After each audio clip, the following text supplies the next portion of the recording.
El día de hoy vamos a hablar de los 5 ministerios. La cita más común que se utiliza en la Biblia para hablar de los 5 ministerios es la de Efesios, donde dice que Él mismo constituyó a unos apóstoles, a otros profetas, a otros evangelistas, a otros pastores y a otros maestros. Quizás mucha gente no cree que en este tiempo haya apóstoles o que haya profetas, ¿verdad? Pero en esta cita bíblica específicamente se nos dice que hasta cuándo va a haber estos 5 ministerios. Dice que hasta que todos lleguemos a la unidad de la fe, y claramente vemos que no hemos llegado a la unidad de la fe, lo cual quiere decir que todavía hay apóstoles. Quizás la razón por la que muchos no creen es una, porque no tienen el conocimiento, no tienen la luz o no tienen la revelación, y muchos no saben que hay apóstoles del Padre, que hay apóstoles del Hijo y que hay apóstoles del Espíritu Santo. Digamos que el único apóstol del Padre es el Señor Jesucristo, ya que la Biblia dice en Hebreos que el Señor Jesucristo es nuestro apóstol y sumo sacerdote, ¿verdad? También están los apóstoles del Cordero, esos sí son 12. Dice... incluso uno sustituyó a Judas, ¿verdad? Entonces Cristo llamó, cuando Él estaba en su ministerio terrenal, llamó a 12 apóstoles, y el ministerio que el Señor Jesucristo, digámoslo de esta forma, a los primeros que llamó fueron precisamente a los apóstoles, ¿verdad? Y hay una ley en la Biblia que dice que los primeros serán los últimos y los últimos serán los primeros. Entonces, si a los primeros que llamó fue precisamente a los apóstoles, ni siquiera a los pastores, sino apóstoles, quiere decir que este ministerio, cuando iba a venir el tiempo de la restauración, porque Jesús o la Biblia habla de la restauración de todas las cosas, y el último ministerio que se iba a restaurar en este tiempo era precisamente el ministerio apostólico, ¿verdad? Ahora, también hay apóstoles del Espíritu Santo. Los prototipos son Pablo y Bernabé, que están en el capítulo 13 y el capítulo 14 del libro de los Hechos. Dice claramente ahí que el Espíritu Santo habló y dijo: apártenme a Pablo y a Bernabé para la obra del ministerio a la cual yo los he llamado. Es decir, a estos dos no los llamó Cristo directamente, sino que fue el Espíritu Santo, ¿verdad? Hay otra lista de apóstoles, porque en la Biblia hay más de 20 apóstoles, más de 22 apóstoles con citas bíblicas y todo, ¿verdad? Ahora, pero no solamente vamos a hablar de los apóstoles, sino también de los otros ministerios. El Señor Jesucristo, cuando estuvo en la tierra, Él en su cuerpo físico, dice... Él ejerció los 5 ministerios, es decir, Él fue apóstol, Él fue profeta, Él fue evangelista, Él fue pastor y Él fue maestro, ¿verdad?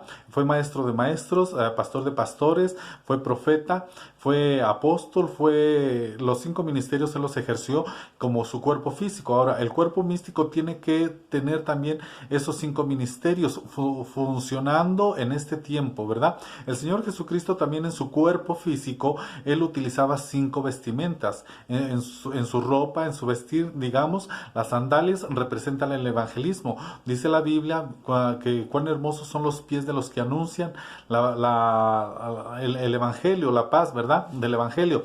También el Señor Jesucristo utilizaba ropas íntimas que representan a los maestros. Los maestros son los que conocen cosas íntimas de Dios que mucha gente no sabe, que mucha gente no conoce secretos de Dios que otros no conocen. Después está la túnica, que es quien cubre todo el cuerpo, que vienen siendo los pastores, que son los que van a cubrir el cuerpo de Cristo a través de un ministerio pastoral. Después viene un cinto que ajusta el cuerpo, y este ministerio es el ministerio profético, que el cuerpo tiene que estar bien ajustado, ¿verdad? Después viene el manto, que viene siendo, que cubre todo lo demás, todo el cuerpo, viene siendo el ministerio apostólico, ¿verdad? También dice la Biblia que nosotros estamos bajo la poderosa mano de Dios, y la poderosa mano de Dios son los 5 dedos de la mano, y cada uno de los dedos representa uno de los ministerios en el cuerpo de Cristo. Digamos, el dedo gordo, que es es el que hace la fuerza, que hace que cuando nosotros agarramos un vaso, hagamos presión con nuestras manos, ¿verdad? Y y podamos ejercer fuerza. Quizás podamos agarrar un vaso sin el dedo gordo, pero no va a ser lo mismo, ¿verdad? También está este dedo, que es el que apunta, que el que señala, que es el ministerio profético. Es el que te da en la llaga, el que te apunta, el que te señala, el que te indica, que cuando está hablando... te está hablando directamente a ti sin que él lo sepa, pero es más bien dicho, es el Espíritu Santo el que está utilizando el vaso proféticamente para hablarte directamente a ti, ¿verdad? Después está el dedo del medio, que es el más sobresaliente, el más grande de todos.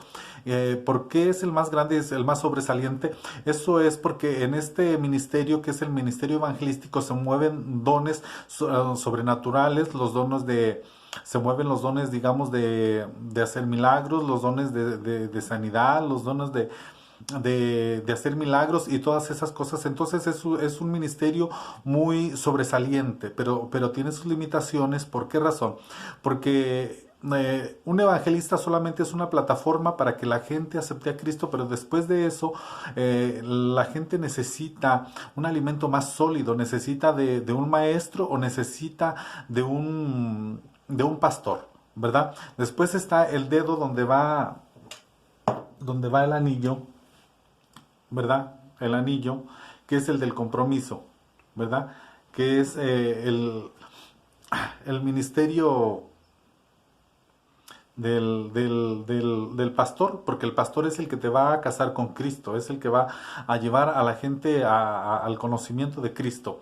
Después está el dedo más chiquito, que es el más insignificante de todos, pero sin embargo, aunque es el más pequeño, el más insignificante, tiene cualidades y características. Este dedo pequeño puede entrar a lugares donde otros no pueden entrar, puede conocer secretos que otros no conocen, tiene características y cualidades, como por ejemplo, lo difícil lo puede hacer fácil, ¿verdad? Hay gente que cuando escucha a un maestro dice, yo no entendía ciertas cosas, pero ahora entiendo, va entendiendo y teniendo una comprensión de la palabra de Dios más ampliamente y más abundantemente gracias a este ministerio, ¿verdad? Estas son figuras, digamos, del Nuevo Testamento, pero en el Antiguo Testamento también hay figuras, ¿verdad? Por ejemplo, cuando Dios llama a Moisés y le pide a Moisés que levante un tabernáculo, en este tabernáculo iban a servir cierto tipo de personas, es decir, quienes iban a dirigir al pueblo de Dios iba a ser Moisés, Aarón y los sacerdotes, los hijos de Aarón, que eran 3 hijos los que tenía Aarón. Entonces Moisés representa al ministerio apostólico, Aarón al profético, y los 3 hijos de Aarón representan a los otros 3 ministerios, que viene siendo el maestro, el pastor y el evangelista, ¿verdad? Que eran los gersonitas, los meraritas y los coatitas, ¿verdad? Ellos eran los que iban a organizar todo en el tabernáculo, ¿verdad? Ahora, en la Biblia también, cuando aparece un animal de carga, son figura de ministerios. Dios pone cargas especiales en gente especial, digámoslo de esta manera. En la Biblia habla de burros, de bueyes, habla de camellos, ¿verdad? Y cada uno de estos ministerios, de estos animales representa un ministerio, ¿verdad? Digamos, los camellos tienen características. Por ejemplo, los camellos, dice en la historia de Abraham y el anciano, y que va a buscar a esposa para Isaac y encuentra a Rebeca. Ahí también dice que había muchas doncellas que acompañaron al anciano y a Rebeca rumbo a conocer al amado, que viene siendo Cristo. Entonces, pero iban montadas en camellos. Los camellos, por ejemplo, tienen características, por ejemplo, tienen en los pies almohadillas especiales para caminar sobre el desierto, ¿verdad? Así como los pastores. También los pastores tienen similitud con las características que tienen los camellos. Digamos, los camellos tienen un olfato muy subdesarrollado, que pueden oler el agua a distancias de kilómetros de distancia. Ellos huelen, saben dónde está el agua, así como un pastor a veces tiene que viajar muy lejos, quizás desde León hasta Toluca o hasta otro lugar lejos, para traer el agua, ¿verdad? Para soportar largas jornadas de camino por el desierto, ¿verdad? Entonces, y los camellos traen a la novia encima, ¿verdad? Los burros, digamos, hay pastores que dicen que el Señor Jesucristo cuando entró a Jerusalén entró montado en una burrita y dicen yo soy esa burrita, ¿verdad? ¿Por qué?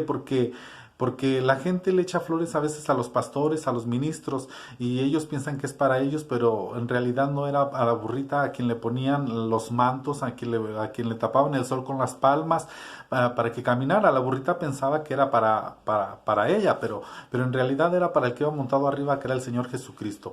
Igualmente, a veces a los ministros les avientan las flores, pero no es a ellos, sino es al que va montado arriba de la burrita, ¿verdad?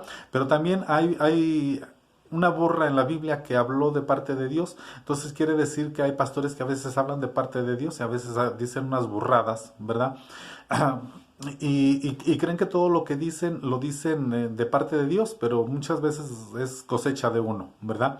Pero bueno, también hay bueyes, ¿verdad? En la Biblia, digamos, cuando el rey Salomón construye el templo para Dios, construye la fuente del lavacro, pero debajo había bueyes de bronce, cuatro hacia el norte, cuatro hacia el sur, perdón, son tres y tres, ¿verdad? Ok, sí.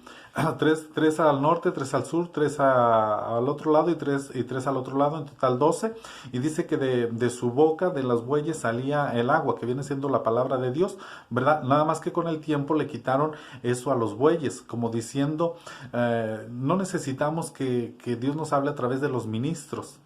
Dios puede hablar directamente a nosotros, ¿verdad? Pero la verdad es que Dios siempre ha utilizado medios, igual que el diablo ha utilizado medios. Dios también siempre trabaja a través de medios, no trabaja directamente, ¿verdad? Por ejemplo, nosotros vemos en Apocalipsis que Dios le dio la revelación al ángel, el ángel se la dio a los pastores a la iglesia. Ese es el orden. Dios siempre ha trabajado de esa forma, ¿verdad? Entonces hay gente que le tapa la boca a los bueyes para que no salga agua y creen que ellos pueden directamente, ¿verdad? Pero bueno, esas son cosas de cada quien, pero lo que Dios estableció fue un principio, ¿verdad? Y Él por esa razón dice que constituyó, en Efesios dice, Él mismo, hablando del Señor Jesucristo, constituyó a unos apóstoles, a otros profetas, a otros evangelistas, a otros pastores y a otros maestros. Dios les bendiga.